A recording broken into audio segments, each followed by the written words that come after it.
Hello and welcome to Books in a Flash. I'm Brock, I'm Anthony. and here we give you quick takes on books. Today we're diving into Laughing at My Nightmare by Shane Burcaw. Although it's a memoir, it isn't your typical one. It dives into comedy, heart, and real-life situations. Shane Burcaw is a writer, a public speaker, and a disability advocate who's born with spinal muscular atrophy, a condition that causes his muscles to weaken over time. His book is a mix of hilarious stories, heartfelt reflections, and insights into what it's like living with his condition. But it's not a sob story. Shane doesn't ask for any pity throughout the book. He takes us through everything from the awkwardness of dating while having a disability to the challenges of needing assistance for basic tasks like brushing his teeth. Shane's sense of humor makes these stories relatable and human, but they also open the door to deeper conversations about resilience, accessibility, and how society perceives disability. What really makes his book shine? It's the balance. Shane doesn't really sugarcoat the hard stuff. He talks openly about the pain and his frustration of relying on others and his fear of his body deteriorating further because of his condition. He shows how his life can be very tough, but often in a hilarious way throughout.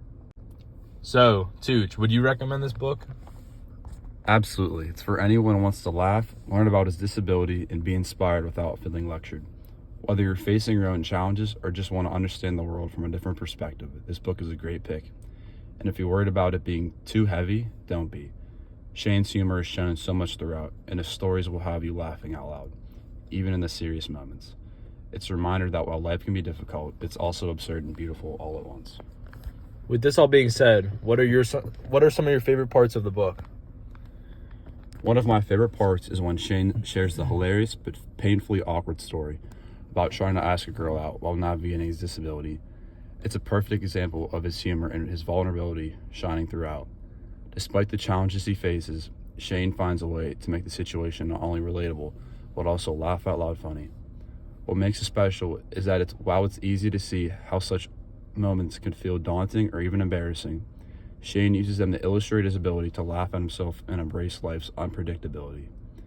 It's a reminder that humor can be a powerful way to connect, even in the face of challenges. What was your favorite part?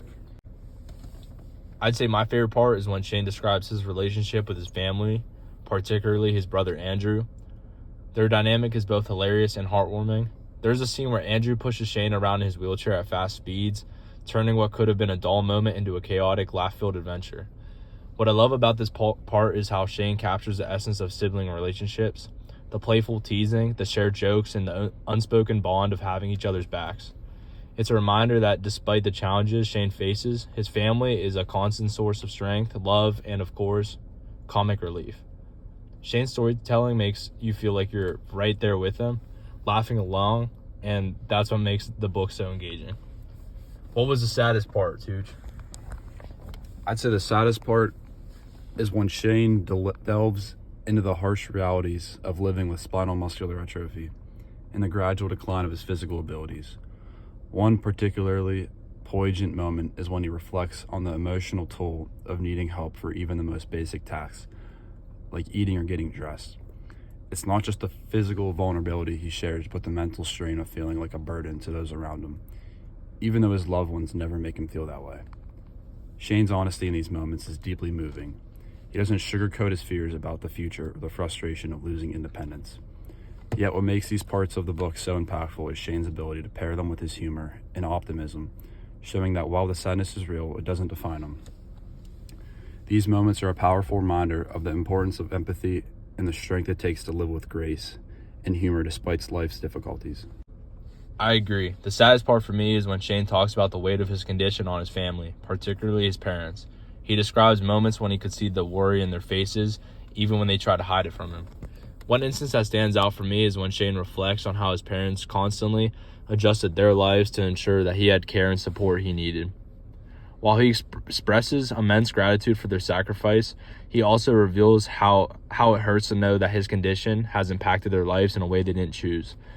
Shane's acknowledgement of their struggles is heart-wrenching because it's clear how much love and devotion they share as a family, even in the face of unrelenting challenges. The section is a bittersweet reminder of how disabilities can ripple through loved ones' lives and the quiet, unseen sacrifices families often make for each other. Yet Shane's love for his family and his ability to fight, even in these tough moments, keep the narrative uplifting. So, there you have it. Laughing at My Nightmare by Shane Burcaw. Part comedy, part inspiration, and 100% worth your time. If you've read it, I'd love to hear your thoughts. That was Books in a Flash.